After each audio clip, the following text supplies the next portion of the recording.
my pleasure to talk to the LSU legend, Ben McDonald, also one of my favorite people in the booth on the SEC network. His insights when watching the game are second to none. Does a great job both on the college level, also working up there with the O's on the MLB level.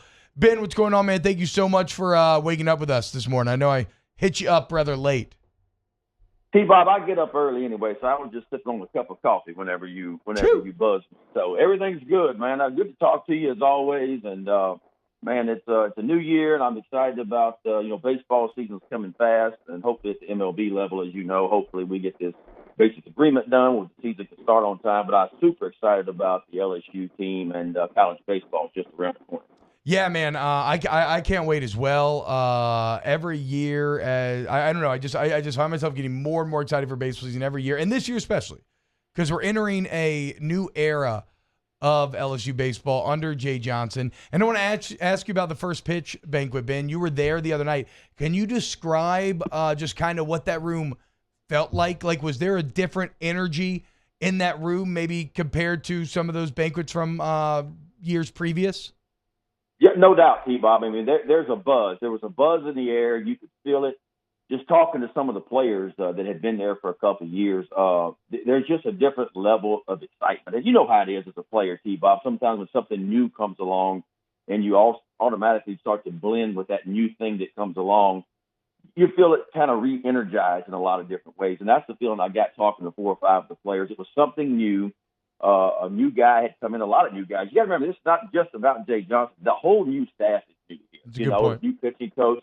Everything is new to these players. Everything they're being taught. They're getting taught not necessarily different things, but it's being said in a different way. So maybe it's starting to click a little bit for some of these guys. And so everybody was super excited. As you know, the team is ranked in the top 10 just about in every poll, top 5 in some. The SEC will be a gauntlet like it was in football. I think there's 6 of the top 10 preseason ranked right now. The West is loaded again as usual with Ole Miss and Mississippi State and LSU, of course, Vandy and Florida on the east side over there. It's going to be tough. But look, this is an exciting time. I mean, I told somebody this the other day, T-Bob, we've never had in a batting lineup in LSU history, all the national titles, all 6 of them, 3 first-round draft picks in a lineup. That's never happened in the history of LSU baseball before. True. We're going to see that this year. I don't know if that's going to translate to a lot of wins.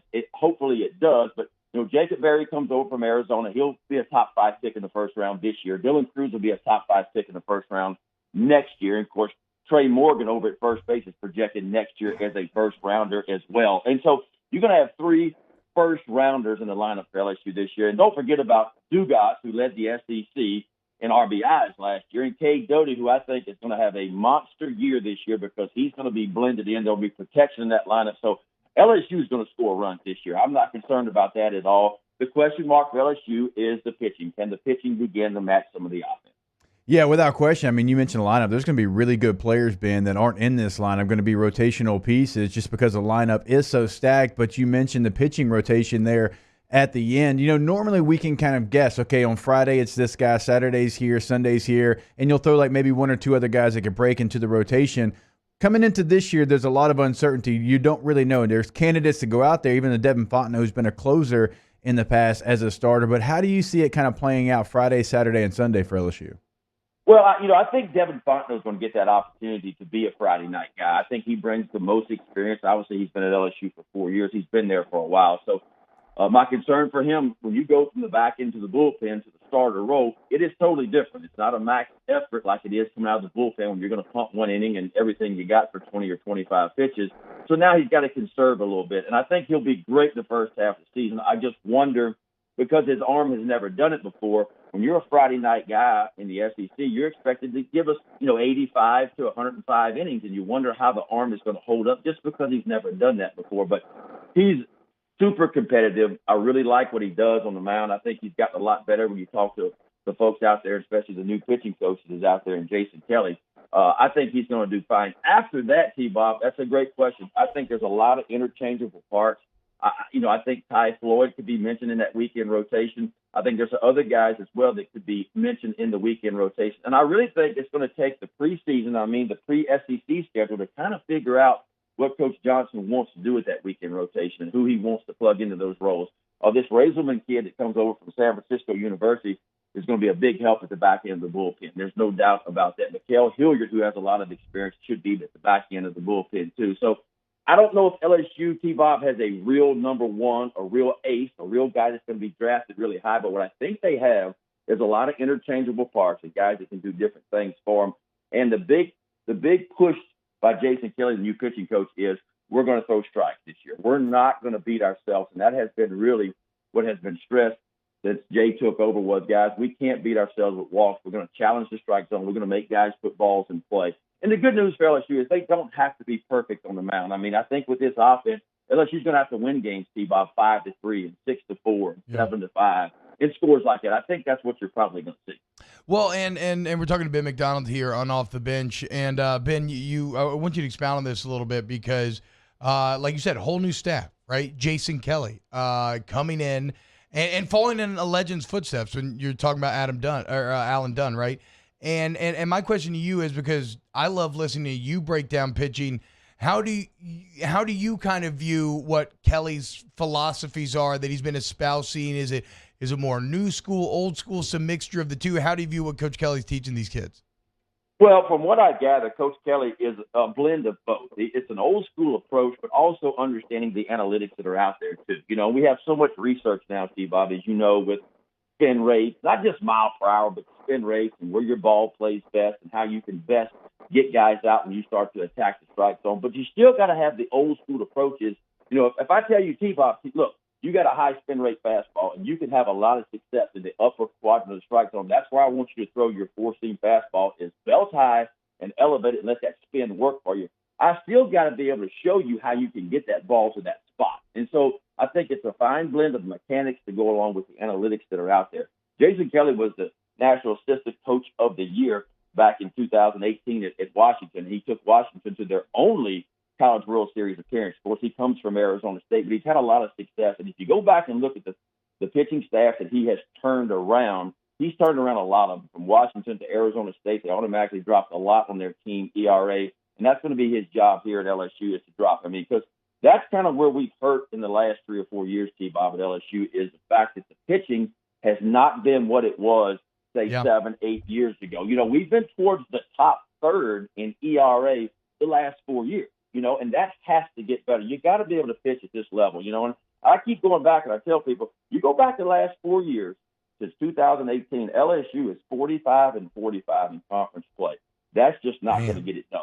And so that's what we forget, you know. And I don't want to say we've been passed up, but in some ways we have. You know, when we talk about, you know, LSU, we used to say, well, it's not only the best program in the SEC, but it's the best program in the country. Well, there's an argument out there now with Vanderbilt and Florida and Mississippi State, who won their first national title, and Ole Miss and everything. So Jay Johnson wants to get the enthusiasm and the winning back into LSU. As you know, he has done a great job with recruiting so far. I mean, I just saw where they committed the number one prospect in the entire country in the 2024 class the other day, an outfielder out of California. He's locked up a couple of top kids in Louisiana and Arizona. That's what Jay's going to bring, is being able to go out to the West Coast and get some of these really good players on the West Coast, and he'll be able to bring them in to the Baton Rouge area. So Jay won't be outdone, and that was always before I even knew Jay was coming to LSU, I covered him at the College World Series, T-Bob, and that was always what you heard about Jay Johnson at Arizona was, look, this guy will not be out-coached. He won't be out-prepared. He is a grinder, kind of gym rat kind of guy, if you will, and that's what we've seen so far. Dan Fitzgerald comes over as the recruiting coordinator from Dallas Baptist University, and look, he's considered one of the best recruiters in the entire country. So I think Jay has surrounded himself with Fitzy and, of course, Jason Kelly, and others that's really going to make this program get back on top, and that's where Jay wants to take LSU.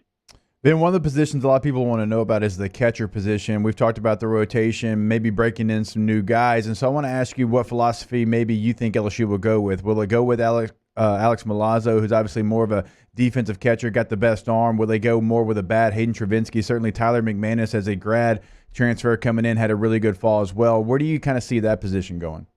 That's a great question. And you know, McManus certainly gives you better offense. I mean, he put up some really good numbers, hit well over 300 last year as a grad transfer. He comes to LSU with a little pop in the bat. We've seen Hayden Travinsky, what he can do when he is healthy. He is an offensive weapon, too. That is his strong point as well. And he can bang it out of the ballpark. a big guy at 6'3", 225 pounds. So if you look at it offensively, I think it's going to be Travinsky that could be in there, or maybe McManus from an offensive standpoint. Having said that, there's no doubt when you talk to guys around the league and you talk to Coach Johnson that Alex Milazzo is your better defending catcher. So I could see a scenario where maybe McManus is starting, and if LSU gets that lead in, say, the 7th or 8th inning, Alex Milazzo may be like the closer, but from the catcher position. You know, you take a 6-3 lead, all of a sudden, here comes Alex Milazzo. He's your better defender. He's your better thrower.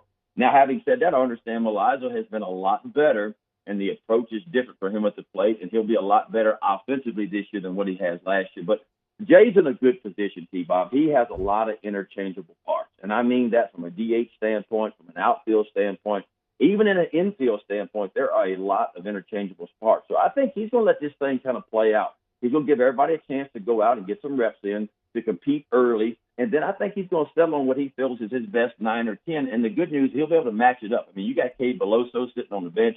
He could be your DH when it comes to facing a right-handed pitcher. And there's some lefty or some righty bats on the bench that could come in and really be a force at the DH position when you face the left-handed starter as well. So there are a lot of interchangeable parts for LSU. Ben McDonald, the absolute best, man. Can't wait for baseball season to start and just to listen to you once again. Hey, Ben, real quick here. Ava Marzwani says, y'all can't have Ben McDonald on in January and not ask him how his deer season has been. How's it been going? Well, it was a good – anytime hunting season's around, T-Bob, it's good. You know, a good day of hunting is always one of the top on my list, whether you're out there taking something or not. So it's been a really good season. Unfortunately, the cold weather is just now getting here. I'm kind of ready for baseball season. I'm ready for the warm weather to get here now. But it was a good hunting season. I've enjoyed it, but now it's time to turn the page. I'm ready to get into some baseball. Hell yeah, me too. Ben McDonald, the legend. Thanks so much, man. We'll talk to you later. Anytime, T-Bob. Take care. All right, when we get back, let's close out our number 1, kicking off hour 2, talking NFL playoffs, Joe Burrow, the Bengals, Eli Apple, OTB Mailbag, Coach Mulkey, all coming up as well. Keep it locked. OTB.